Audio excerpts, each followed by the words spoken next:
सावन के महीने का नियम 2 लोटे जल लेकर देवादिदेव महादेव के सामने जाइए।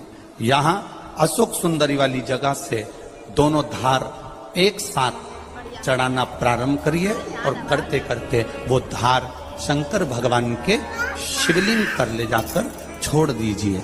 ये सावन के महीने के अगर आपने मात्र 7 दिन भी लगातार अगर ये धार आपने चढ़ा ली है तो देवादिदेव महादेव की कृपा से 3-4 महीने में सूचना आपको प्राप्त हो ही जाए। आपके घर के पास में जो शिवालय है भगवान शंकर का एक छोटा सा शिवलिंग है। मानो अगर दिल से तुमने मान लिया कि ये केदारनाथ है, दिल से तुमने मान लिया कि ये महाकाल है, दिल से तुमने मान लिया कि भीमा शंकर है, दिल से तुमने मान लिया कि ये मल्लिकार्जुन है, दिल से तुमने मान लिया कि विश्वनाथ है। जिस दिन तुम्हारा मन पर जाए सावन के महीने में, श्रावण के महीने में जब तुम 2 लोटा जल चढ़ाने के लिए जाओगे, श्रावण के महीने में जब तुम 2 लोटा जल चढ़ाने के लिए जाओगे और 2 लोटा जल तब तुम अपने हाथ में लेकर चढ़ाओगे, जिस दिन तुम्हारा चित्त में मन में आ जाए कि आज मैं विश्वनाथ नहीं गई हूं, मैं सावन के महीने में मैंने विश्वनाथ का दर्शन नहीं करा है, सावन के महीने में मैं काशी नहीं गई, सावन के महीने में मैं गंगा के घाट पर नहीं गई, जिस दिन सावन के महीने में तुम्हारे मन में आ जाए 2 लोटा जल लिया, शंकर जी को चढ़ाते हुए अपने मन में विचार कर लिया कि मेरे विश्वनाथ मैं तुम्हारे दरवाजे तो नहीं आ सकी, पर मेरे जल में अगर बल होगा तो इस जल को आप वहां से यहां आकर स्वीकार कर लोगे। वो विश्वनाथ पहला दिन लगे 2 लोटा जल चालू कर दो। श्रावण के पूरे महीने 2 लोटा जल अपने घर से लेकर जाओ और अपने घर से जब जल लेकर जाओ तो ये विचार कर कर जाना, आज मैं शिव को काशी में, आज मैं शिव को केदार में, आज शिव को अमरनाथ में, आज शिव को भीमा शंकर में, आज शिव को मल्लिकार्जुन में। और फिर निवेदन करूंगा, जिस बहन को 19 और 20 साल तक भी औलाद नहीं हुई हो तो कृष्णेश्वर महादेव का नाम लेकर 2 लोटा जल तुम्बकेश्वर महादेव का नाम लेकर चढ़ा कर देखना, सावन के बाद में बाबा संतान जरूर देगा, झोली जरूर। कहीं नहीं जाना, अपने नजदीक में, अपने घर के पास में, अपने मोहल्ले में, अपनी गली में, अपने चौराहे पर, अपने घर के पास में जो शिवालय हो, जो शंकर का मंदिर हो, वहां जाओ, 2 लोटा जल समर्पित करो और फिर निवेदन करूंगा, जल से ज्यादा जरूरी है मेरे भोलेनाथ जी के मंदिर की सफाई करना।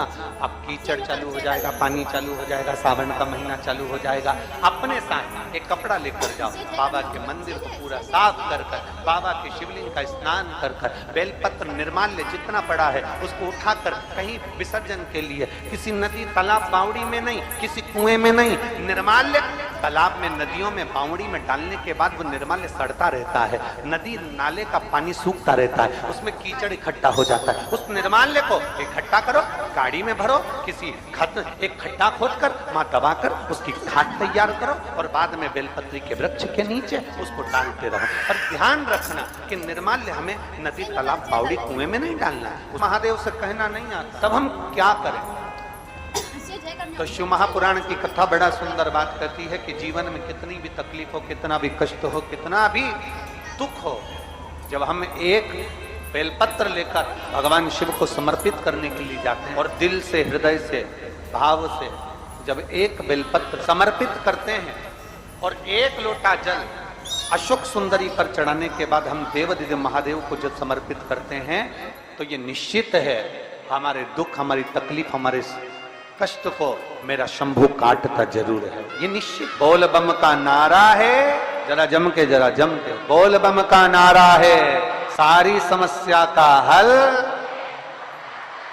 जब हमारे भीतर कोई तकलीफ होती है, हमारे भीतर जब कोई कष्ट होता है, हमारे भीतर जब कोई दर्द होता है, हमारे भीतर जब कोई दुख होता है, तब हम देवादिदेव महादेव को 1 लोटा जल समर्पित कर कर अपने हृदय की बात भगवान शिव से जरूर कर। थोड़ी सी भी विषम परिस्थिति चल रही है, थोड़ा भी तकलीफ चल रही है, थोड़ा भी कष्ट आया है जीवन में, थोड़ा भी दुख, थोड़ी भी तकलीफ, थोड़ा भी दर्द, थोड़ा भी कष्ट अगर आपके जीवन में आया है तो शिव महापुराण की कथा कहती है सबसे पहले भगवान शंकर की शरणागति, भगवान शिव के पास जाओ, सबसे पहले भगवान शिव के, और भगवान शंकर के पास जाकर अपने हृदय से, अपने दिल से, अपने मन से, अपने भाव से भगवान शिव को अपने मन की बात देवादिदेव महादेव को कहना प्रारंभ। अपने भीतर जो संशय है, अपने भीतर जो संशय उत्पन्न हुआ है, अपने भीतर जो हम संशय में आए हैं, उस संशय को मिटाने के लिए, अपने भीतर के दुख को, अपने भीतर की तकलीफ को, अपने भीतर के कष्ट को मिटाने के लिए कहीं दूसरी जगह नहीं जाना। महापुराण की कथा कहती है, अगर जीवन में दुख भी आया है, तकलीफ भी आई है, कष्ट भी आया है,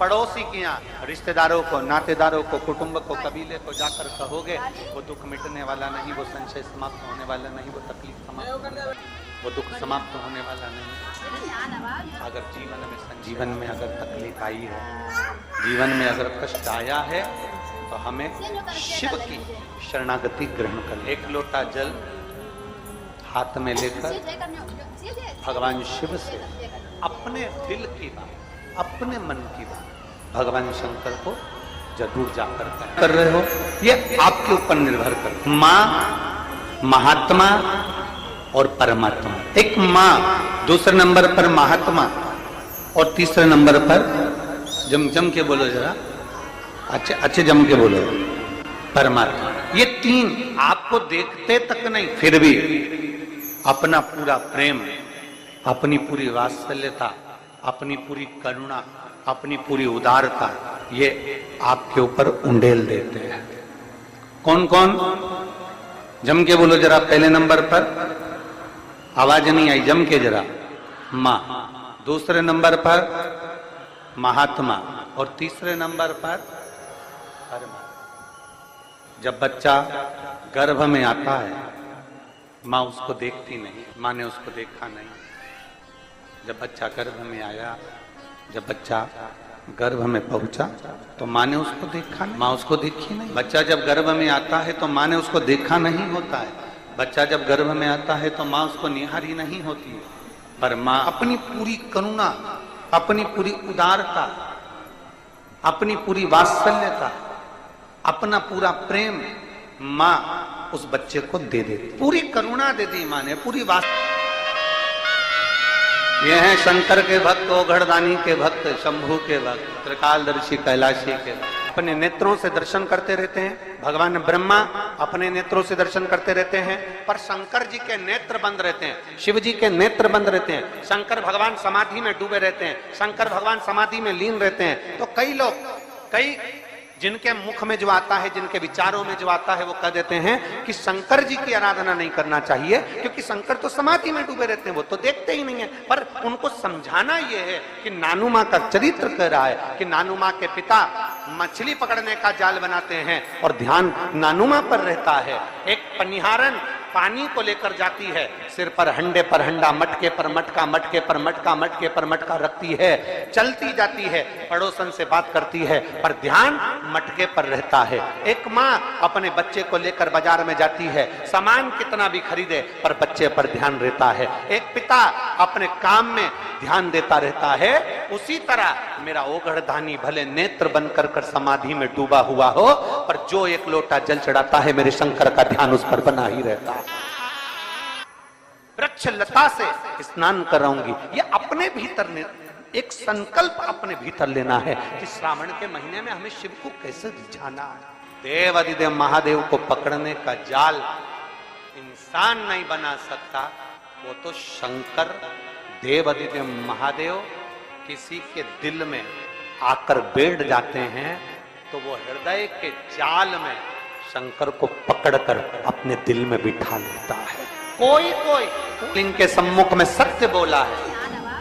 घर में जब शुभ आयोजन होगा, घर में जब शुभ शकुन होगा, घर में जब शुभ कार्य किया जाएगा, घर में जब वंश की वृद्धि हो रही होगी, घर में कोई नया मेहमान आ रहा होगा, घर में कोई आतिथ्य हो रहा होगा, कोई नया मुहूर्त हो रहा होगा, तब हे नारायण आप सत्य बोले हो, इसलिए आपकी पवित्र पूजन प्रत्येक घर में पूर्णिमा, अमावस्या, एकादशी, द्वादशी, संक्रांति आदि कादिक दिन आपके इस स्वरूप की पूजन पूरा ब्रह्मांड करेगा और आपको लोग सत्यनारायण भगवान के नाम से पुकारेंगे।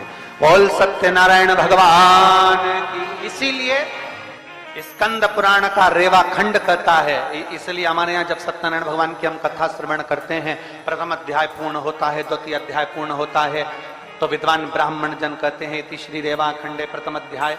तो ऐसा रेवा खंड में से भगवान सत्यनारायण के सुंदर स्वरूप का वर्णन आता है।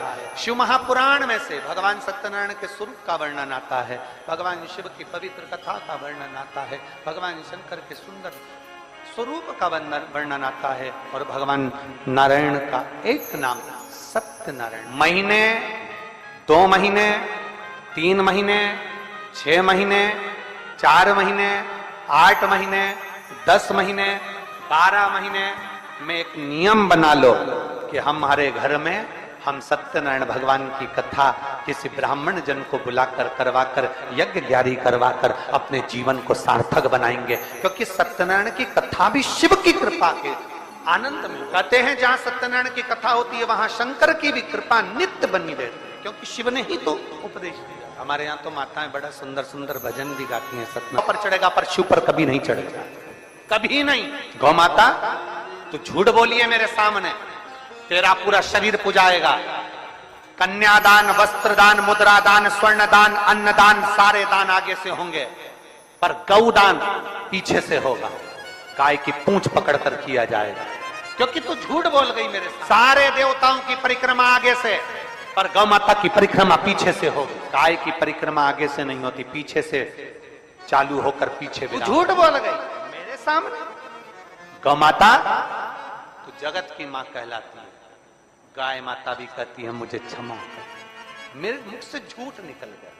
केतकी का फूल कहता है क्षमा करिए, मेरे मुख से झूठ निकल। ब्रह्मा जी क्षमा नहीं मांग, क्षमा नहीं। ब्रह्मदेव कह रहे हैं कि आकाशवाणी झूठी है। आकाशवाणी झूठी?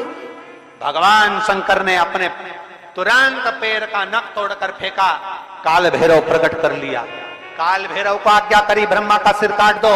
जिस मुख से वो झूठ बोल रहा, जिस मुख से वो झूठ बोल, ब्रह्मा जी के सम्मुख में काल भैरव प्रकट हो गए। काल भैरव ने अपना हाथ की उंगली का नख तोड़कर फेंककर ब्रह्मा जी के शीश को काट दिया। कटा हुआ सिर लुढ़कता लुढ़कता गया, उनके रक्त निकलता गया। कटा शीश भी झूठ बोलता रहा, झूठ बोलता। सत्य को प्रमाण की जरूरत नहीं होती, पर झूठ को प्रमाण चाहिए। सत्य एक दिन उजागर होता ही है, उसको कितना भी दबाया, सत्य को कितना भी दबाया, वो उजागर होगा। आज नहीं तो कल होगा, कल नहीं तो परसों होगा, आने वाली पीढ़ी को होगा, पर सत्य सामने जरूर आएगा। सत्य को कोई नहीं दबा सकता। चाहे दुनिया में कितना भी प्रपंच रच लो, चाहे दुनिया में कितना भी पाखंड रच लो, सत्य को दबाने के लिए तुम सारी पूरी जिंदगी निकाल देना, पर एक दिन सत्य सत्य होता है और सत्य दुनिया के सामने आता जरूर है। दब नहीं दबाओ। सत्य को कितना झुकाने का प्रयास करोगे, सत्य को कितना दबाने का प्रयास करोगे। सत्य है जिसके तट पर उत्तर प्रदेश की गवर्नमेंट ने बड़े बड़े बोर्ड लगा कर रखे हैं, ये कर्मनाशा है, इसमें हाथ ना लगाइए। ये कर्मनाशा है, इसमें अगर कोई इसके पानी का छींटा भी लग जाता है तो 7 पीढ़ी में किया गया पुण्य छिन्न हो जाता है। ऐसी कर्मनाशा नदी जिस पर पक्षी भी अपनी चोंच में जल नहीं भरता, जिस नदी का जल एक श्वान भी नहीं पीता, वो कर्मनाशा आज भी बहती है और बड़े बड़े बोर्ड लगे हैं। इस कर्मनाशा नदी का स्पर्श ना किया जाए।